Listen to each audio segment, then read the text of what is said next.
up somewhere and it's going to hit with a force. And Father, this is how the storms of life work. We ignore them, and then they come. God, as I preached this morning on storms of life, Father, I walk around and I see people when it's going good, they don't need the Lord. But then the storm comes. Father, I pray that we'll open ears this morning, God. We will find a place. We will find the perfect love that conquers all fear. Bless us this morning, Jesus. Open our ears, our minds, Father. It's like there's a call out. The watchman on the wall calls out. How far is the night? How far is the night cometh? Yet we sit and we think not of it. And then the night cometh, Lord. Bless us this morning, God.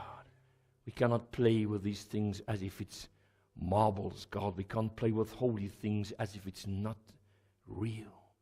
I ask you to open every ear this morning in the name of Jesus. Amen. You may be seated. Praise the Lord.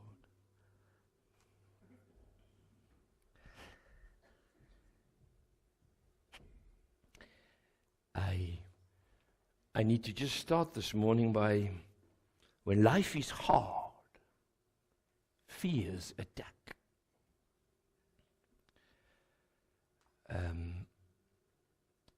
And it's not about the storm you've been through.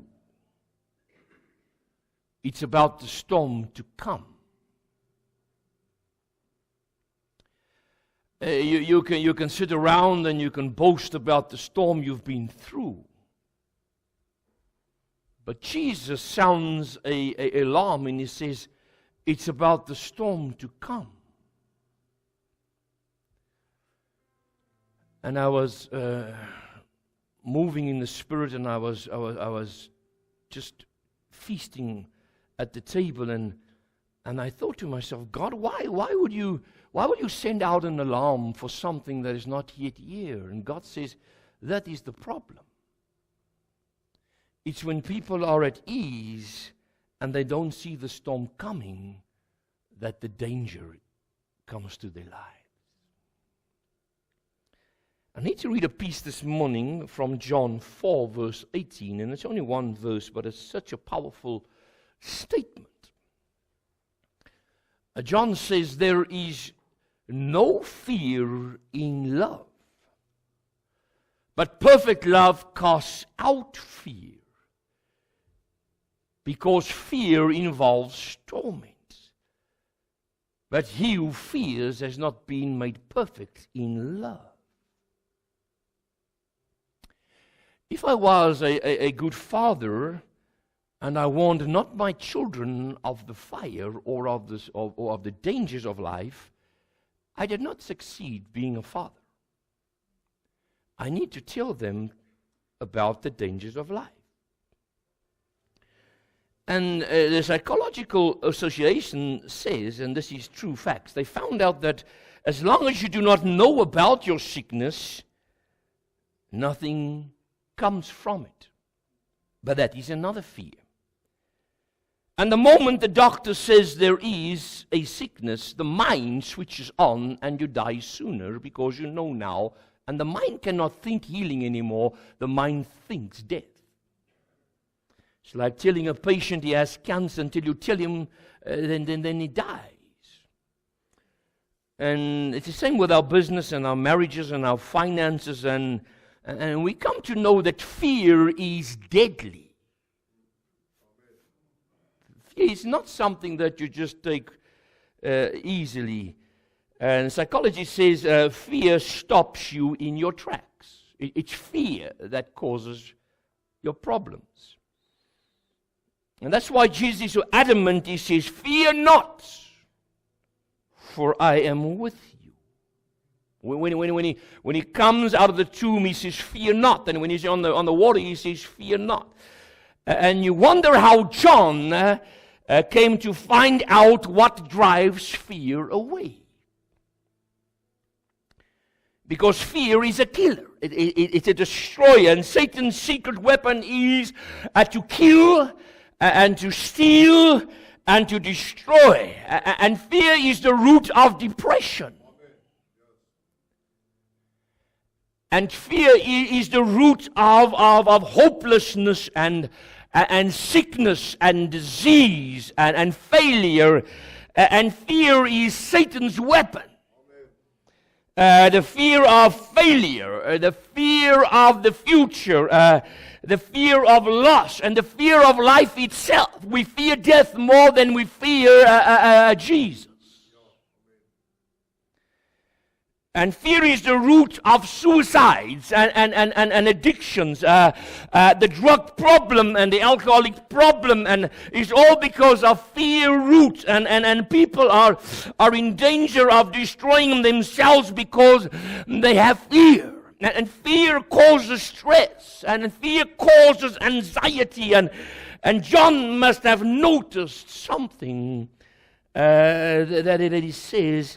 He was so afraid when death looked him in the eyes the first time. I want you to notice how John moves this whole text. He moves it now to show you how the first time he experienced fear. Now John was not a little man. He was 17 around in Jesus' time. And the Bible calls that John and James were sons of thunder, meaning that Jesus did not go and choose any disciple. He chose the robust type. He chose the hard type. He didn't choose people who were pen pushers, He chose the hard fishermen who knew the sea and knew the hardest of the sun and the storms. And John was no meek man. John was a man of thunder. He was a violent man. He was strong. And yet when he saw fear for the first time, he experienced something that caused him to freeze.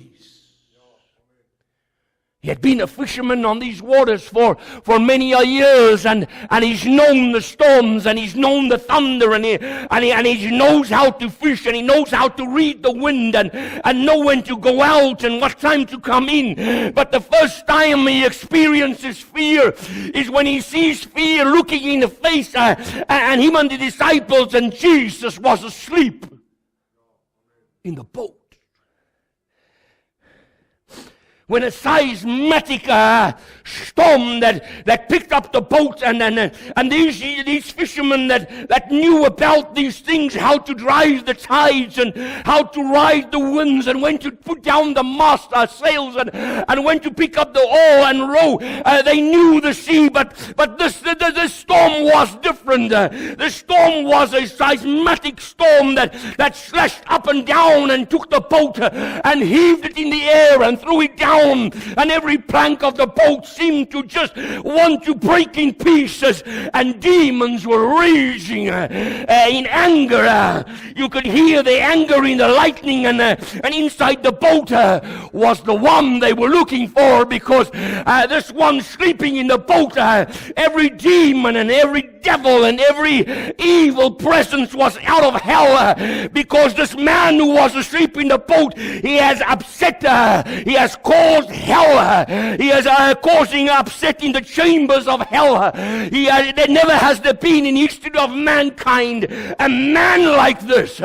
He caused hell to shake because he walks and heals the sick, and he casts out demons, and he heals the sick, and he makes the lame to walk, and the blind see, and the deaf contracts are contract, and hell is raging in anger because there's a man asleep in the boat.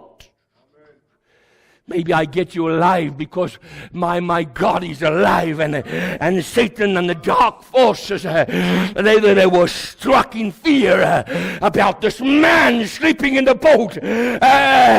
Every demon in hell was summoned by the wind, was summoned by Icliodion, was summoned to come. We need to kill this man.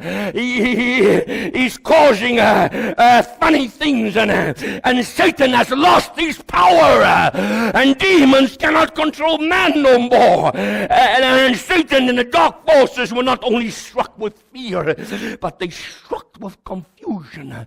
This power, John saw evil.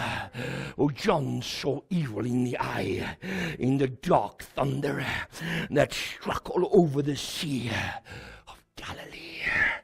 And the voices in the lightning could be heard, and you can hear the raging demon, this beast. Especially they wanted the one that was asleep in the boat, the son of Joseph, Ben Joseph. And then John sees the power and display as the master of the wind says, silence! Are you with me this morning? John's eyes are focused on this man. He's never seen hell and never engaged fear. And this man stands up and he speaks to 1,000 demons. He says, silence! Shh. Be still. Jesus commands this tempest, this beast. And I want you to understand the theory now. You must go with me now. You must walk with me now. Because there's something waiting on the shores now. There's 6,000 demons strong there. They've come. They've come to enforce. They've come to enlarge. They've come to empower the demons. They have been summoned not only by the sea and the darkness and the abyss. They have come 6,400 strong on the sea of the Gadarean, on the shore of the Gadarean. And he commands the beast. He says, oh beast. And John uses the Greek word Rooihuiskraal. The wind is strong and it blows in the autumn. This is not only Rooihuiskraal. This is a beast called Kahar. It's a beast that is thundering like an hurricane. It's as if all the demons were commanded, get out of the pit. We have a time to kill. And he says, silence. You're irritating my sleep. But they'll come again. And I want you to listen very carefully now. Those that you drive out and you don't fix it up, they're going to come back and they go, ooh, I'll go there just now, but they'll come again. Because fear always tries to get you. Fear doesn't go away. Fear lurks in your children. Fear lurks in your finances. Fear lurks in your business. Fear lurks in your marriage. Oh, fear lurks in the doctor's appointment. Fear lurks in the scans and the x-rays. Fear is everywhere. Oh, you thought that was only a little niche, but the doctor's going to call it cancer. Oh, fear never leaves you. Fear likes to torment you. And Jesus commands the disciples. Oh, they've been through a rough night. John is laying down. Peter and Andrew and James, they're laying down catching their breath. They've been through a storm.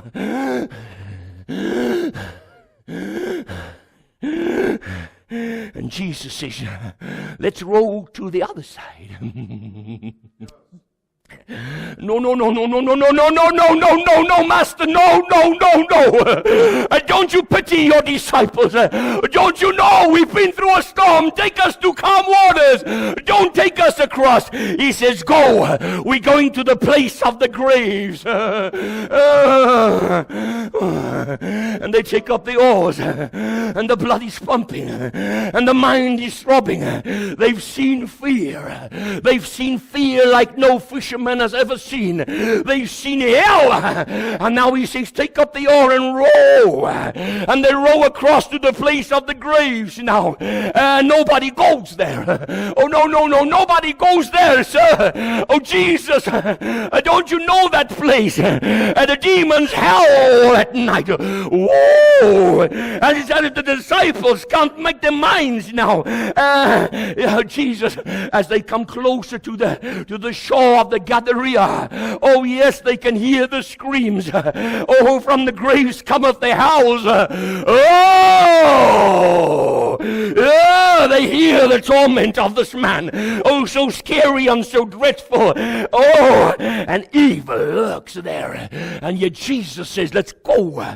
Let's go. A man who holds these shores. Nobody goes there. This man is called Legion. A demon-possessed man. The Romans fear him. They don't send no soldiers to kill him. This man has the power to take 6,000 Roman soldiers. Oh, a demon-possessed man that could not be bound by chains. They cannot put him in the fire. They tried to pour petrol on him. They tried to pour something on him just to get him torched, just to get him burned. But he doesn't burn. The fire doesn't touch him. And a legion is a nickname, and it's not subtle reference to a Roman military division that consisted of 6,000 soldiers. This man is well known in times of Jesus and his strength. It's like 6,000 to 1. Oh, Jesus, we don't stand a chance. It's like 1 against 6,000. We don't stand a chance. And he's dangerous, this man. He's lost course for life. He's almost as if he lives in the tombs. He feeds on evil. A lost cause with a lost mind. Now Jesus came straight out of the storm. And I want you to listen carefully, because God has got a message for many people in this church this morning. And I know there's a lot of people that should have been here that aren't here this morning. But God has got a message now. He goes straight to the seas of the Gadara. And he docks at the Gerasene dock. And the Bible says, when Legion saw Jesus.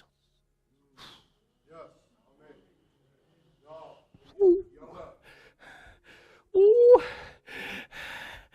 And he comes running straight to Jesus. So hell and every demon has just witnessed the power of this man as he stands up and he says, oh God, you beast, be silent.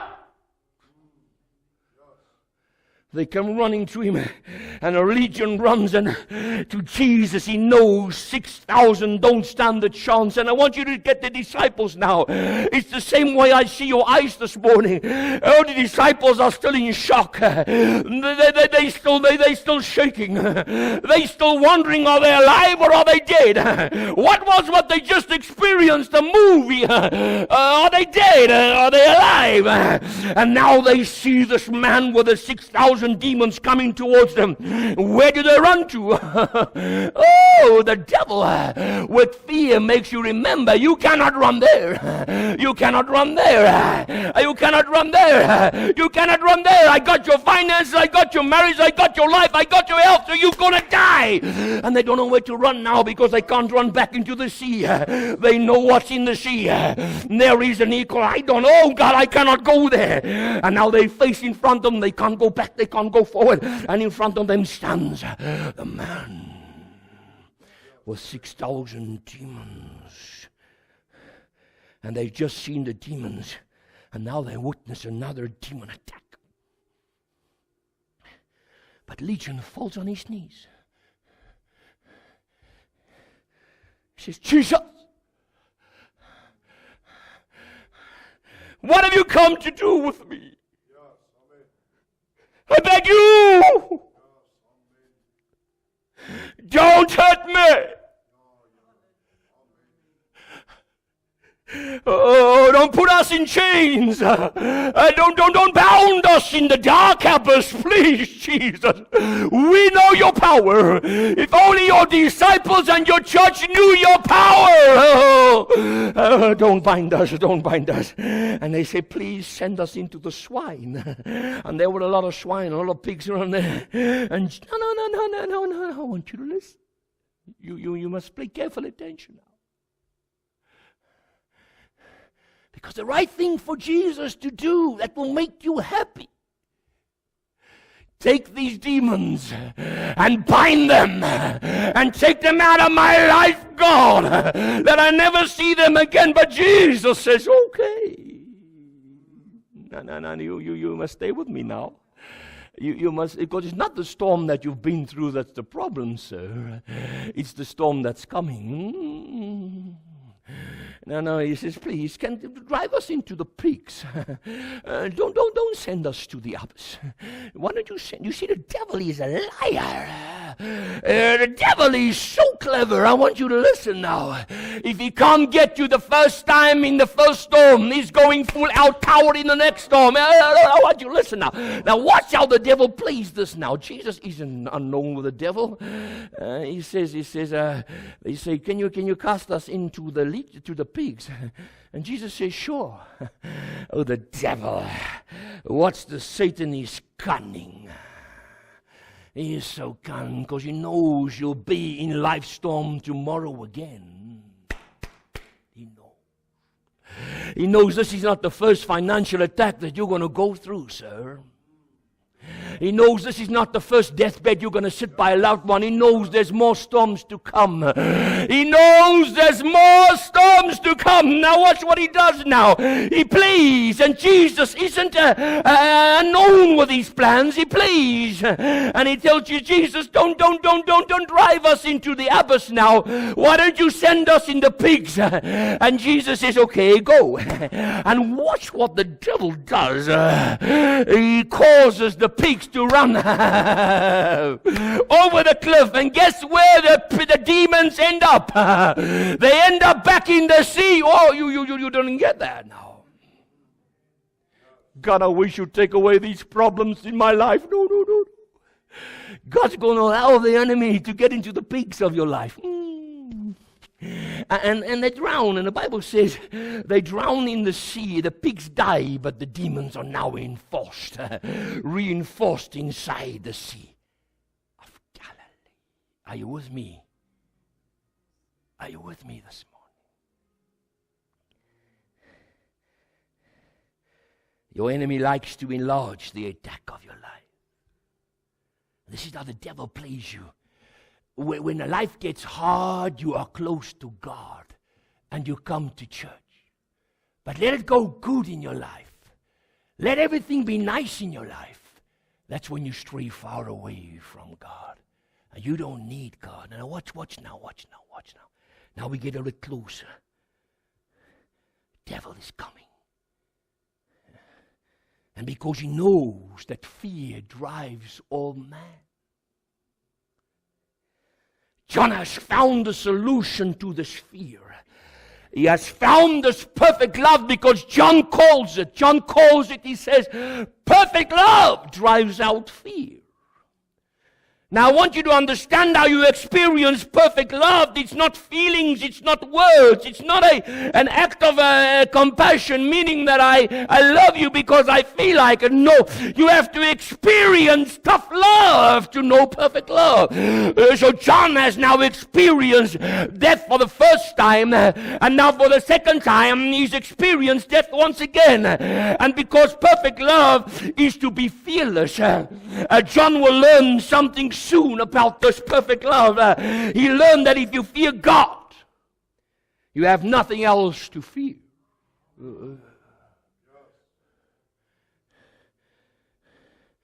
Nothing else to fear, even the devil and hell. And the devil knows there will come a time in your battles, in this life battles, in the struggle of your emotions and your body. And sometimes you go through the body attack of some illness or some disease. And sometimes you go through the mind attack of some emotion and something draining and pulling you. And the devil knows when you don't need to say nothing. And I want you to listen now. There are times I'm going to tell the devil, be silent. And there are times I'll just say nothing, because the devil knows if I have the perfect love, he's just going to silence himself. And the devil will just know to remove himself from your problems. There are times in my life, I don't need to even talk about my problems. Hoe gaan dit met jou? Ag, arm en geduldig. No. Hoe gaan dit met jou? Ag, dit gaan maar swaar, jy weet, daar is nie baie. No. And the devil will just know to remove himself without you saying one word, because to fear God drives all other fears.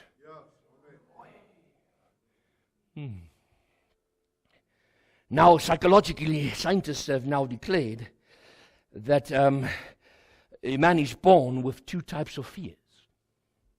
A man and a woman are born with two types of fears. He says, the first fear is the fear of failing. Man has a drive in his mind. He doesn't want to fail. We fear failing in life.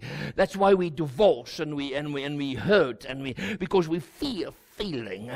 And the other one is the fear of noises. The fear that scientists say is the fear of falling, and we fear noises, meaning that we fear people, we fear people's opinions, we fear people's, we fear the future, we fear death, we fear the unknown.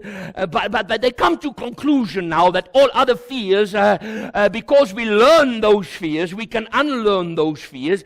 Now Jesus knows the enemy's plan to kill and to steal and to destroy you. So he has allowed the demons to enter into the sea of Galilee.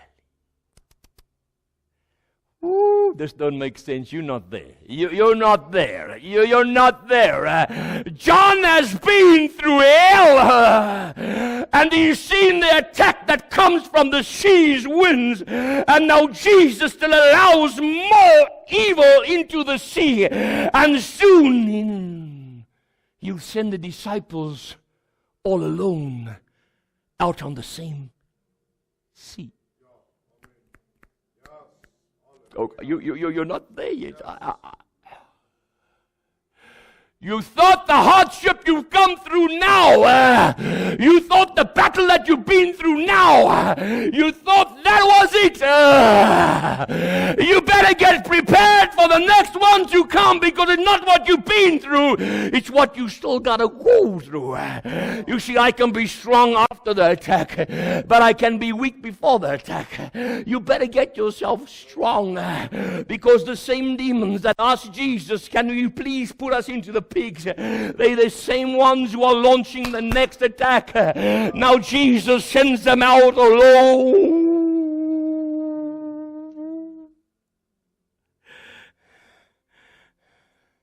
He won't be asleep in their boat. Come, you're not with me. Come, you must be with me now. It's not in my normal mind to work this out now, because Jesus, you've just seen what I've been through in my life. You've just seen the hell I've been through. There was a storm. There was a car. There was a beast. I've been through hell. And you take me from one to the next, and I've seen, God, you didn't take away those demons. You put them in the same sea. You want me to go back on?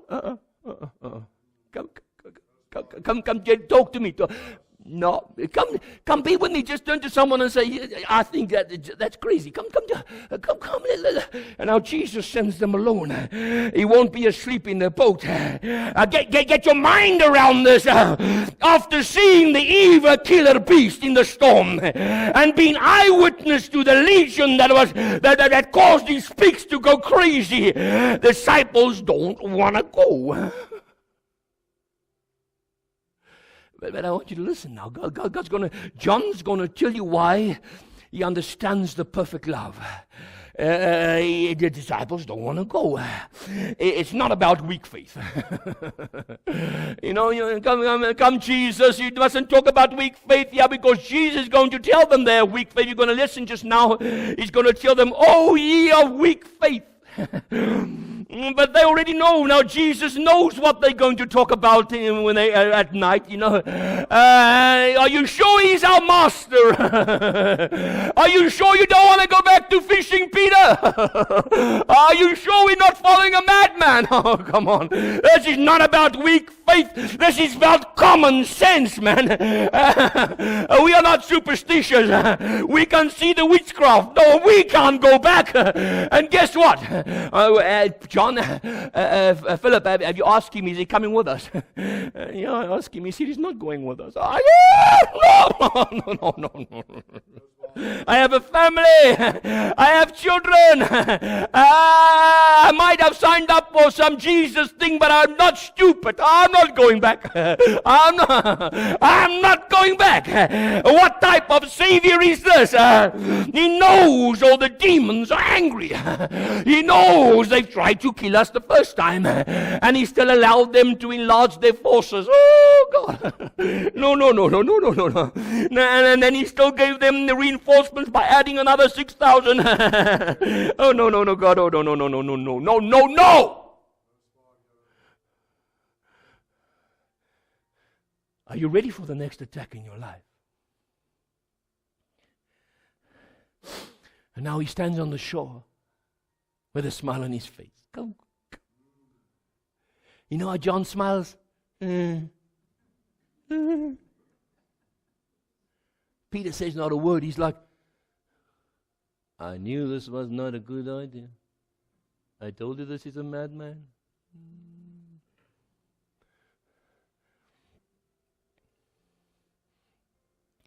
I want you to listen. God will put you through another storm because fear will kill you. Now he stands on the shore and he waves them goodbye. And they see him turn around. Now there's a few things I want you to notice in this text. I don't want you to lose. I'll try to be fast. I hope I'm not too long. There is something scientifically we first got to figure out here. Because if they could see him, they could still trust him. You come, just raise your hand. As long as I can just see you somewhere, come. Now there's some scientific things Jesus has got to work out here. And he waves them goodbye, and they see him turn around, and he walks up on the mountain, and they start rowing now, and then he walks away to go pray on the mountain. Now watch now as John describes in John 6. Can you go John 6? I'll read 3 verses. Now when evening came, these disciples went down to the sea, and they got in the boat and went over the sea towards Capernaum, and it was already dark, and Jesus had not come to them. Now that's there, and then the sea arose because a great wind was blowing. So when they had rowed about 300, I want you to listen now. There's a technical thing here. John is not just describing like the other gospel writers. They're going to just describe how Jesus walks on the water and how Peter gets out of the boat and said he walks and the wind comes. No, John says, I want you to notice the land. I want you to notice where the boat is. I want you to notice the time. I want scientists to understand. And he says, so when they had rowed about 3 or 4 miles, they saw Jesus walking on the sea and drawing near the boat, and they were afraid. Now, John wants you to notice that because of the low elevation. Now the Sea of Galilee is in low elevation, meaning the Sea of Galilee lies in a very strategic place. The wind, when it comes through the Valley Jordan, it's like a funnel. It's like Bernoulli's theory. It's like when you push wind through a very small space, the wind picks up speed and increases and gets turmoil and gets dangerous. And now this is the type of surrounding that the Sea of Galilee has. When you're on the Sea of Galilee, you go next year with me to Jerusalem. I'll take you on the Sea of Galilee. It's a very calm sea. You cannot see the waves even move. But when the wind comes through that funnel, it picks up the waves now. In a normal storm, when the 4-meter high waves swell, because the Bernoulli theory is now moving the wind, it takes like a tsunami and rolls the waves back and forth. And with the evil presence that night, the waves could have reached double that height. They could have gone 8 to 10 meters. That is how the Sea of Galilee works. But Jesus wants them to go out at midnight. I want you to focus now. He didn't say, go out at sunset. He said, I want you to go out at midnight because I want to show you something. The last time you were in the storm, I was in your boat and you woke me up and I was there. But it's not always going to be that way. Satan is going to lure you into the middle of the eye of the storm and you're going to have to do something there. And it was in the fourth watch. Now, you get one watch, you get 2 watch, you get 3 watch in the fourth watch. Now the fourth watch is after midnight. So they were rowing now into the sea, and they struck about 1, 2 o'clock in the morning. And that is when it's the darkest. They say that it's the darkest before the dawn. So at the darkest time of the night, there is a very low visibility, meaning when you're on the Sea of Galilee on the fourth watch, you can see nothing in front of you. And it's pitch dark now as the visibility is gone. And this is increasing the difficulty. Now I want you to listen now.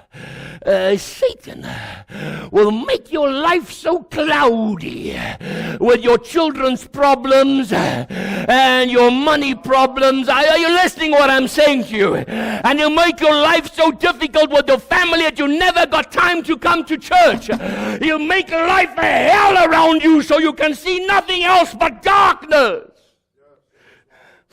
Now, don't overlook the detail. Let's bring down the detail a little bit now. The disciples were rowing across the Sea of Galilee in the middle of the night. He wanted them to be in the middle of the night so you can be sure that the enemy is raging. And he's caused a very lot of mist. And it's pitch dark in the middle of the storm. And this one is mightier. I want you to remember now, not only are the demons of hell out there the same night as first time, they have been reinforced with 6,000 new demons. And what's even better, there's no Jesus asleep in your boat. So the devil comes out with all the rage and all the fury and all the anger. And this boat stands no chance. Remember, 6,000 demons came to aid the Kahar, the beast now. And now we got to understand this now. I want you to listen now. This is it. This is it. This is it. He's not around. Jesus isn't around.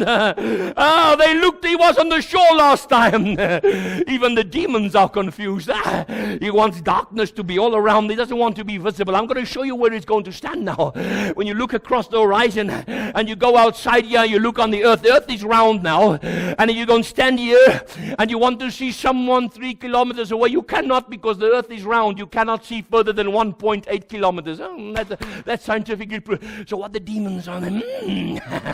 Oh, yeah. If we kill the future of the church, if we kill the church, it's gone.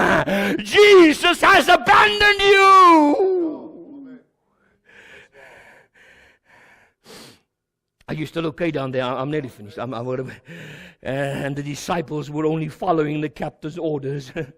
And although these orders were insane, this fury is raging. And the sea is twice as high. And now they're holding to the mast. They're not rowing. And the sea is tossing them hayward and upward and downward. And down they go. And they say, Jesus, where are you? Where are you? And they can hear the laughter. They've just come from a mountain hike. They've just come from feeding 25,000. And Jesus asked them to do the night shift. But he wasn't going out with them. But he waits until midnight. He wakes them up. He says, let's go now. Oh, but Jesus, can't we sleep? We had a hard time in life. He says, no, get up. For the enemy is waiting for you. Oh, but Jesus, can't we just have some honeymoon and popcorn and have the blessings of the Lord? And, oh, look on me. No, get up. Midnight is here. They knew this is the end of the rope. Now you must understand that the disciples think this is over. It's over! It's over! And they nearly died the first time had it not been for Jesus. Just raise your hand if you can say, had it not been for Jesus, I would not have made it. Come on, just raise your hand. Had it not been for Jesus. Now he left them alone on the same sea, and the demons thought, let's launch the greatest attack from hell on your finances. Let's launch the greatest attack from hell against your health. Now the Sea of Galilee. Now I just want to get you now why John wants you to know perfect love. And I want to watch this now. When you look at the Sea of Galilee, now the Sea of Galilee is only 4.5 kilometers to cross. It's not so big.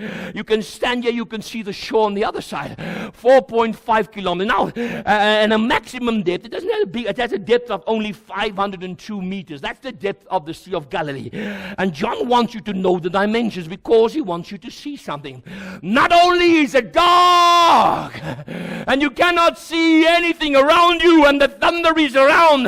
Notice that the disciples had to row 30 furlongs into the sea. He didn't send a storm. You know, the devil, he doesn't come to you when the seas are calm, when life is good and your children have got a job and they're happily married. He sends you out into the sea. He's not going to attack you over here because he knows when the boat breaks you can swim back. No. And Jesus wants you to notice now, take 30 furlongs into the sea. And if you work that out in dimension now, I went to go and see that is 2.1 kilometers. Can you put it on there? 2.1 kilometers in the sea. Now meaning, if the sea is 4.1, have you got this now? The sea is 4.5 to cross, and they are 2.1 kilometers in the sea. And with the Earth's curve, you can stand on the boat and you can't see 1.8 kilometers. So there is no way. There is no shore. They cannot turn around in the middle of the storm. They're too deep to turn back because they're in the middle of the storm, and the waves are throwing them up 8-9 meters up into the air, and they go down and they're holding for life. They can't go forward. They can't jump out and swim because they're in the middle. They got no shore to go to, and the storm had them trapped, and they're ready to strike the killing blow. And fear is exactly what the devil has against you. And he says, when the devil says you're going out now, you're going down.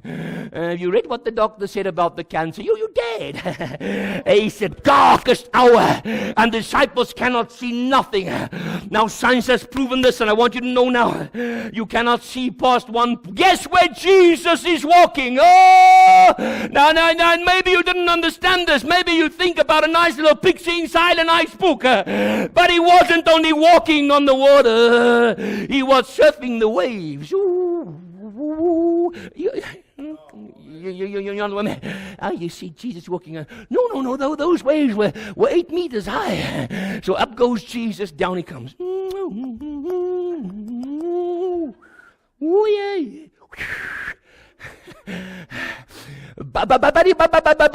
If they see him now, he's away. He's walking now 1.8 kilometers away. Jesus was walking on the water 1.8 kilometers out of visual range. They cannot see him.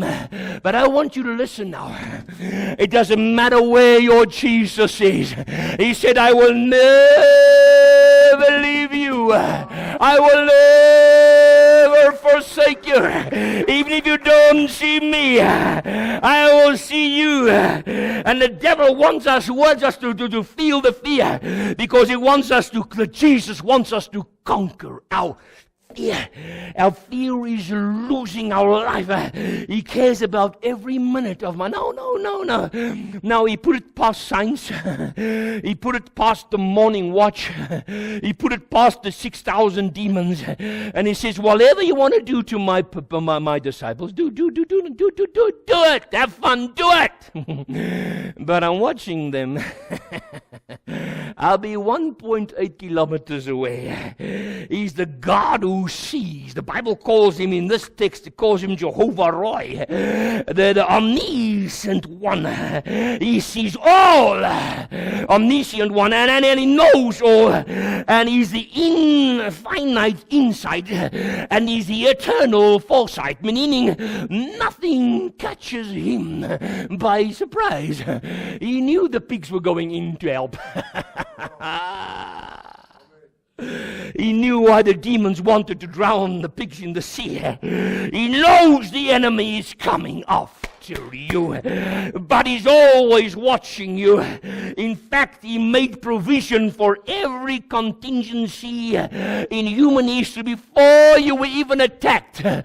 God, before you were born, has already given a plan for you to get out of that attack without you even knowing it. And the miracle is not some stunt here. We're not dealing with some stunt about Jesus walking on the water. He's like a sidewalk magician. It's Jesus showing us that no matter how the enemy tries to hurt you, he's got you in his sight. He's there. Do not fear. And for us to learn that most miracles don't happen within sight of a shoreline, let me tell you something. You have to row hard because the devil wants you in the middle of the storm. He don't want you to have one more hope or one more bank manager to go and see. He doesn't want you to have one more chance. Maybe you can get a lifeboat out to the shore. He wants you inside, in the middle. And Jesus said, that's fine, because that's where I show up. I show up in the storm of your life, man. And sometimes I've got to go through these troubled waters. And I know there are troubled waters coming. And I'm saying this morning as a pre-warning. That storm is coming. But he says sometimes you got to go into the unknown. And if you do, don't be shocked if God surprises you by showing up in the most unlikely places. You never thought you'd get a cent from this man. Don't be surprised if God rocks the whole world in the middle of your storm, just to show you he's God, man. He's not governed by no government and no money and no recession. He's God. He just shows up. You know what he's doing? He's not walking on the water. We should change that in the Bible. He's surfing on the waves. Ooh. I got to end now. You might even mistake him for a ghost. And the logical mind can see only two options. And now this is very important now. Now, God wants Peter to get out now, because you have two options. Either you sink or you swim. Make a choice, Peter. Life is full of fears. It's not always smooth sailing in life, and there's not always people who help you. But when God is everywhere, God will not leave me. And I want you to listen now. The initial reaction of the disciples was in terror. They thought they saw a ghost. But watch Peter. He says, Lord! Peter is like me. Come, just wave your hand. Just wave your hand. I speak too quickly, too fast, sometimes too dodgy. Just, Lord, if it's you, let me go. Now you say Peter had little faith. No, you must wait now. He didn't say, Lord, first calm the sea, then I'll come. He said, no, Lord, I want to surf with you. So Jesus says, come. And he dares to get overboard. And we know the story. I can't go there this morning. I'm going to keep it too long. You know what I like about it? At least he got out of the boat. There are so much people that for a split second he walked on water. And you know, a lot of people never experience God's blessings because they don't want to get out of the boat. But he got out of the boat, and then the three gospel writers record this miracle. They say only John focused on the walker. Come, Peter, come And Peter walks on the water. No. Remember, there are 8-meter high waves there. Let's sum this up quickly. I got to sum it up quickly. First, Jesus is sleeping in the boat.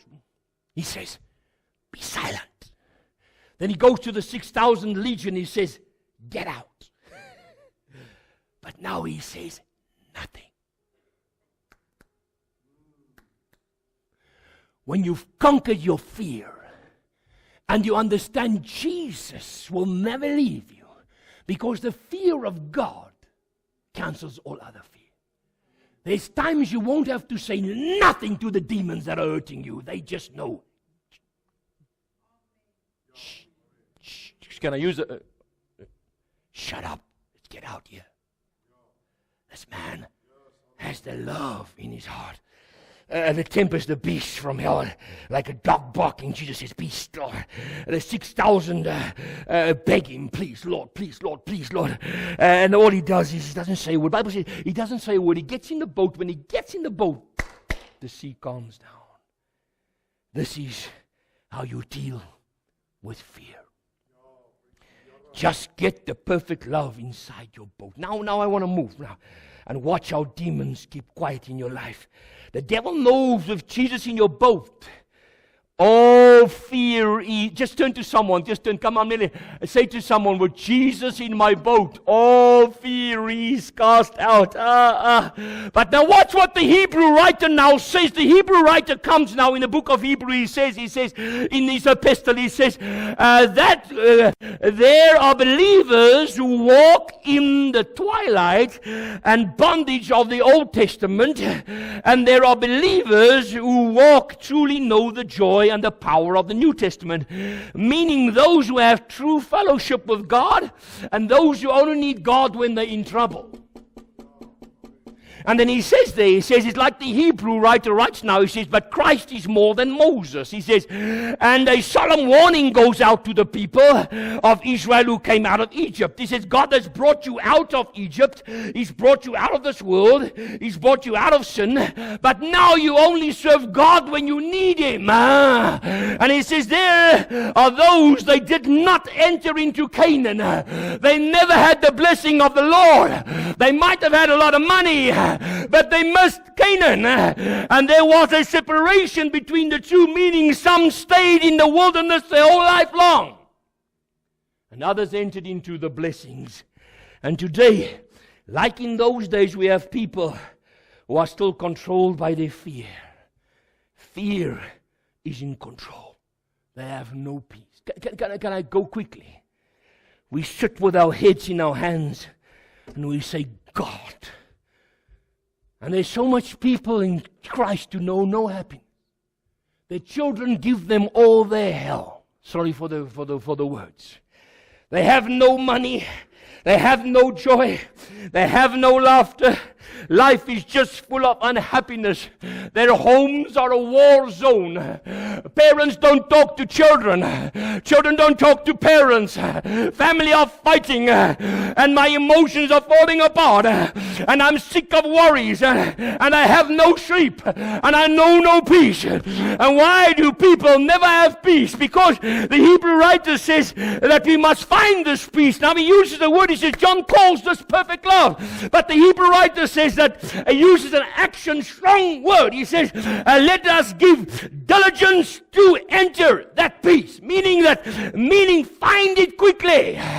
You better find it quickly, because the next storm is coming. And this time there'll be 6,000 more demons. You better find it quickly. And when the storms come in your business and your life and your health and your marriage, and the doctor says, man, I looked at the scan.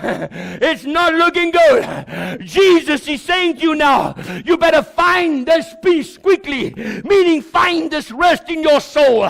Make haste. Be in earnest. Put your whole heart in it. You're looking for peace outside in the world with a lot of money and a lot of cars and property. And he says, no, that's not peace. He says, find it quickly, because danger is imminent. the loss will be terrible. He says, like the Hebrew children, get out of the reach of fear, for it's always trying to get you. Jesus does this to his disciples, and I want you to listen now as I'm going to close. The band can start fixing up to come up now. He wants them to put their faith against the storms of life. Can I say something? You haven't experienced perfect love until he's really experienced you in life's storm. When you sit next to a loved one who's dying on the bed, and the doctor says no more, then you experience true love. You haven't really been in faith battle until Jesus puts your faith against the background of a storm in your life. When you're up and down, and I want you to listen now, that's when your faith shows. And no matter what the storm throws at me, I have a peace in mind. Although I cannot see him, and although the darkness is around me and the waves are suggesting you're going down, I know the master of the wind. I know he's somewhere out there. I might not see him, but he's somewhere out there. And sometimes I'm praying. Have you been there? Sometimes I'm singing. Sometimes I'm praising. Sometimes I'm rejoicing because Jesus is asleep in my boat. But sometimes I'm all alone in the storm. I'm not singing. I'm not praising. There's nobody. And still somewhere out there, I know. He let the evil test my faith. Oh yes, the storm is coming. But he'll never leave me to drown. A child of God must understand, and I want to end with this tonight. Listen to me. You cannot go or grow to the next level of your life without being challenged in the storm. Okay, I'm going to say that again. For me to move up in life, God sometimes has to put me in stormy water.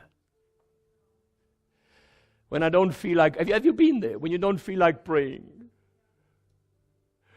When all you feel like doing is crying, you don't feel like reading the Bible, you just say, God, I'm alone. These waves cannot drown you, God says. You can either use them to step over or to trip over. You choose. When I doubt and then fear steps in my life, I'll trip. I know I'll trip. But when my faith holds, I'll use the storm as a stepping stone to another level of my life. And I don't want to run away. I don't want to run away from the storm, because I want you to listen now. My blessing is just 1.8 kilometers away. I don't see it. But I know my blessing will come walking on the same storm that is turning my life. And give God praise for your enemies. I want to say something. My enemies are the stepping stones to my blessing. And God will orchestrate a storm. I want you to listen now. He orchestrated this one. He showed them, I'm with you, don't worry. And he orchestrated the pigs to go into the sea. Because he was going to the disciples, I'm not going to be with this time. Because the next storm is going to be 6,000 times stronger. Are you ready? And God, there are times I'll have to tell the storm, be still. And there are times I got to drive them away. But when my faith holds and my fear has been conquered, the devil doesn't need no command from Jesus or from me. He knows, leave this man alone. Leave his finances alone. Leave his marriage alone. Leave his health alone. And times I'll be alone. Jesus, no Jesus in my boat. But I will never drown, no matter how high the waves go. Scientifically, Jesus proved. I not only walk on the water, I'll ride on the waves. And it's in these times when my faith must hold. And don't let fear grab me. Now as I close, don't let a storm become a drama. Because when I think dramatically, I have a drama. But when I think peace around me, oh, the devil can raise his voice. The wind can blow. The waves can beat against the mast. I say, I have Jesus in my life. When you think power, you have power around you. Remember, there is no other way to go to the next level of your life. And all life storms will make doubt and fear. Now, let me just say this. There's not one amongst you who was not born with fear in them. And Satan knows it. And he'll move your boat. And he'll shake your life. And he'll make the leaves shake and the thunder roar. And he'll take your finances and he'll make them shake. And he'll take your business and he'll say, hey, you're going down. But I want to say something now. There is nobody in this life where doubt and fear doesn't flash past you. I'm human. And sometimes I say, God, I can see in the storm the fear and the doubt in my mind. Then Jesus comes to me and he says, hold on. That's the sign that you're walking on water. Oh. And my faith stands, and God will always show up. Jesus didn't calm the waves. He said, come, Peter. Why you want me to calm your circumstances? Come ride the waves with me. Come. Just obey, even though the fear follows. And I want you to stand up this morning. Oh, can you hear the fear hallow your name? Vele, vele. The doctor said it's over. Come. Oh, Jan. And the business says it's gone. And you can hear him hollow out the names. You can hear him out, your circumstances, and you can hear him say, you're going to drown now. Just raise your hands this morning.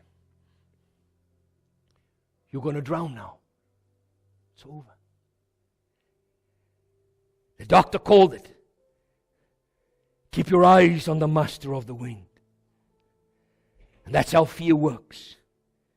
You just obey without saying a word. Every now and then the storm of life will come and put you in the middle of a storm, but perfect love will cast out all fear. There comes a moment when you need to take a radical step of faith, and I want you to do that this morning. I'm going to give an invitation. I want each one of you standing there, you have a challenge in your life. You say, God, I'm in the middle of a storm. And I hear them howling out my name. I'm going down. I'm going to die. I'm leaving. My business is going to die. I want you this morning to take a leap of faith. Now you can stay in your boat. I'm not stopping you. But Jesus says, come. Maybe it's a battle with your children. Maybe it's a battle with your health. Jesus says, come. Step out. And I want you from the back there to the front there. Come. If you're battling with something in your life, come. Yeah, you can come. If this whole congregation comes this morning, come. If you're battling in life with your faith or your business or your money or a disease or a cancer, you come. Your business is there, say your business is over, sir. There's no tenders for you. Sorry. This is New South Africa. You come. Because Jesus ain't far. And you may not go now through a battle, but it's coming. I hope you're prepared. Pastor, are you announcing a battle? No, I'm not announcing. I'm announcing life to you. Jesus is teaching us about life here. And I want you to come out this morning and you say, God, I have a battle. I'm in the middle of a storm. I don't know where to go. I want you to look ahead. And look around you. You see darkness all around you. You see the clouds and the thunder. You see the waves. I want you to listen. He sent you alone out in this battle. Not to leave you. But He sent you alone out in this battle. So that you will not see Him. Come, raise your hands in front here. Raise your hands.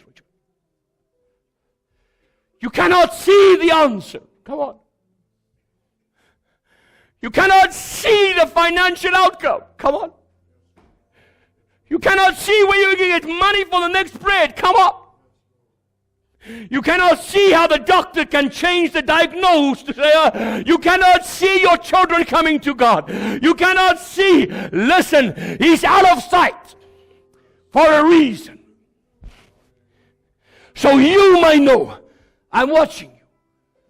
I'm just 1.8 kilometers away, but I'm watching you. I can see when no other eye can see. Are you with me now? Now I want you to be with me now as you close your eyes, and I want you to focus now on Jesus.